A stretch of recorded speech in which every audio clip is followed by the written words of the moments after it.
Every job is a corporate job, whether you realize it or not. And more specifically, there is always a corporate element, regardless of whatever 9 to 5 job that you are in right now. And I think the confusion and misunderstanding that many people have is thinking that, oh, a corporate is just a organization with thousands of people. It must be a big company. Then I'm working in corporate. So if I'm working in a small company or some kind of like NGO, it doesn't count. Now that is not true, and I'll tell you why today. Hey, welcome back to Corporate Survivor Podcast with me, MEI PHING, ex-corporate leader turned career coach and founder of the Corporate Survivor, the ultimate career program for 9 to 5 professionals. Now, why I say a corporation is not just a big company. In fact, it's any company, and more specifically, it's an organization. So meaning that if you are hired to work in a company, regardless of size, you have a specific job scope, meaning like, when you're hired, you're given like a list of things that you're supposed to achieve, right? Meaning you have a job scope. You have a supervisor, a boss, a manager, or director, or even a founder that you report to on your progress.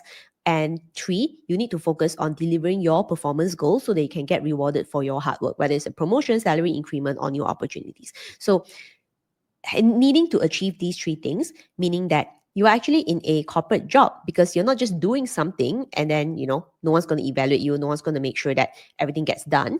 You are still in an organization, but the size and the shape and the nature and the culture of the organization is not the same. But regardless, it's still a corporate. Just like it's a different culture, a different expectation, a different working style, or maybe a different culture working in an MNC as compared to SME, to a small company, to a startup, or even to an NGO. But you are still focusing on your career, right? You are still focused on delivering your goals and delivering the things and performance KPIs that you are hired to do. Otherwise, you would get fired. So every single company will have a corporate element to it, meaning that as long as you have a supervisor, you have a boss who is actually monitoring you and making sure that you are completing the things that needs to be completed, it means that you do have someone to report to, and therefore there is a structure in that. So having this realization, having this mindset is actually really, really important because when I see many students who join the Corporate Survivor initially, like I said, I have a career progress called the Corporate Survivor. Many of them come in with the mindset of like, oh, maybe I'm not in a corporate right now, but how can I succeed? Now, that's actually the problem. So if you don't think that you're working in corporate, meaning that you will ignore all the corporate rules, right? All the corporate world knowledge that you are supposed to know if you want to set yourself up for success. So now at this point, hopefully I've made it clear that as long as you're in an organization, regardless of size, right, you are in a corporate. So meaning that now you can apply the 3-step framework that I teach. So I'm going to give you a TLDR version. If you want to learn more about the Corporate Survivor program, you can go to www.meiping.com and find out more. So I'll give you a TLDR now. Knowing that you're in a corporate job, meaning you have a boss, you have specific KPIs that you need to achieve and need to achieve it well so you can get rewarded. So then you want to focus on the 3-step framework, which is 3 things, right? Number 1, you need to get clear on your job requirements. You need to get clear on your job scope, because if you don't know what you're supposed to deliver, you're not sure what you're supposed to do, then how can you make sure that it's done? So if you don't get clear, it's going to create a lot of confusion. You're going to feel lost. You're going to feel like you spent a lot of time working but not achieving anything. So that's the first one. Now, the first, I would say, not exactly the second point, it's still in the clarity portion, is you need to get clear on the people that you're working with, right? You need to get to know the corporate structure, the people, different working styles, personality, communication styles, and so forth. Because guess what? If you're in an organization, you are working with other people. Even if you don't have very direct team members, there will be some communication, whether it's with your supervisor, with other people within the company, or even with like suppliers or clients as well. So getting clear on the people element is really, really important. Now, once you have clarity on your job scope, the culture of the company, the people who are working there, then you can move into the next phase. So the next step is all about getting confident with corporate skills. Now, you can be the most excited and motivated, but if you cannot deliver your performance goals, then you're not going to get rewarded. Like nothing is going to happen unless you can meet your performance goals. So therefore, now you're going to focus on working efficiently as well as effectively to make sure that you can deliver everything on time with the highest quality possible. So this is actually what I call the upskill stage. Now, again, I have found that many people who work in smaller companies who kind of like don't think that they're working in a corporation, they're like, heck care, right? It's just going to be chaotic. Everything is just based on an urgent basis. As long as I kind of like get it done, it should be fine. But in most instances, it will just create chaos in your work days, and it will create further chaos in your overall career, because you never really had to practice planning, you never really had to practice strategic thinking, right? Work organization, work structure, and so forth. So all these skills I say is really, really important, regardless of like what is the size of the organization you're in, right? Like I said, as long as it's a corporation, it's worthwhile to have a more structured way of working so that you can work smarter and actually enjoy work-life balance. So once you have clarity, once you have confidence and competence, then you can move on to the final stage. And the final stage, ultimately, what are we working so hard for? We want to get recognized for our hard work and hopefully get rewarded with growth, right? Whether the growth looks like a promotion, it looks like salary increment or new opportunities, we all want to grow as well. So this is the part where you want to get visible.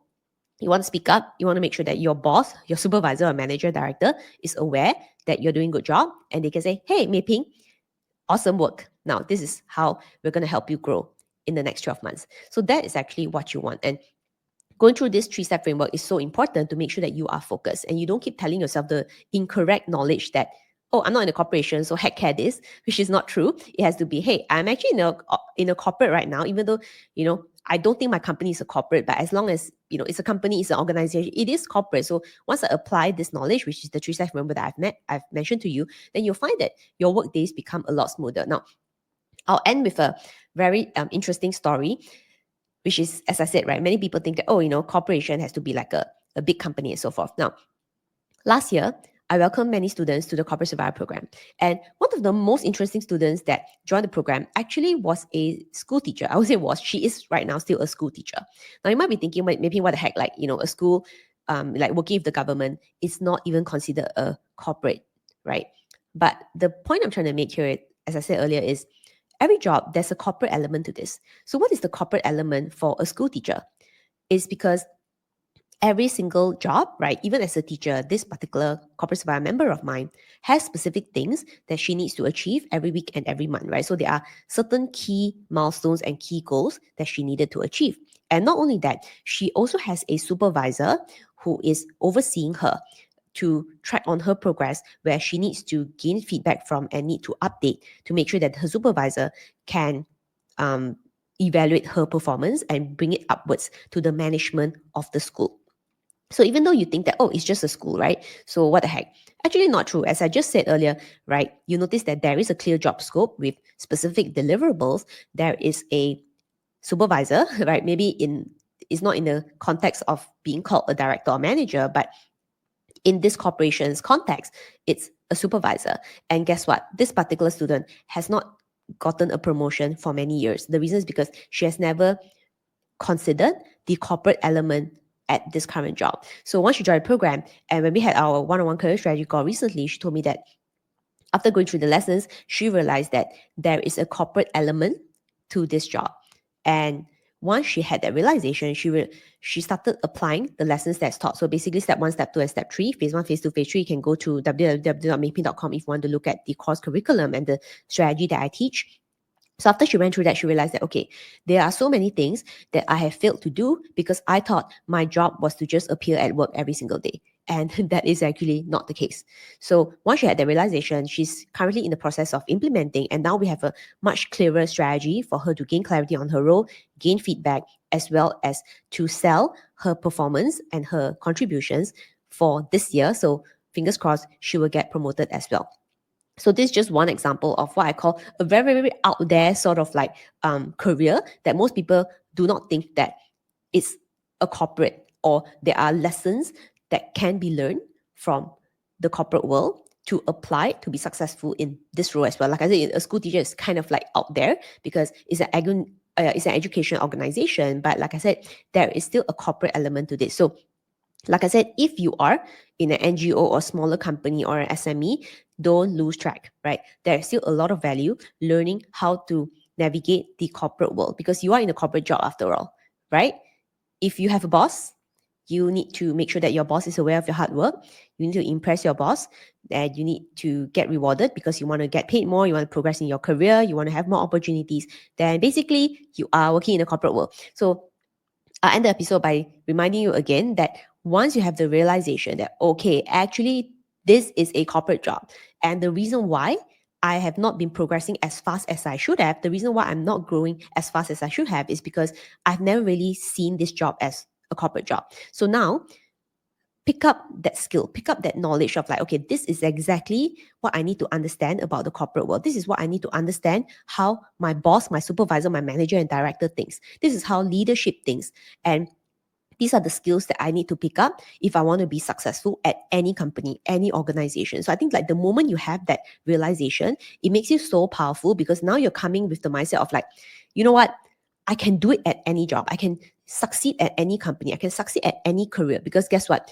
Regardless of where you work, geographical, blah, blah, blah, it doesn't matter where you work. You are still working in an organization, meaning everything that you learn from me in the corporate survivor, the lessons, the strategies, the practical feedback is something that you can apply at any job. And the more that you apply, the more that you practice, the better you get at it. And I'll end this by telling you something I told my student recently. It's kind of like a feeling of once you see it, you cannot unsee it.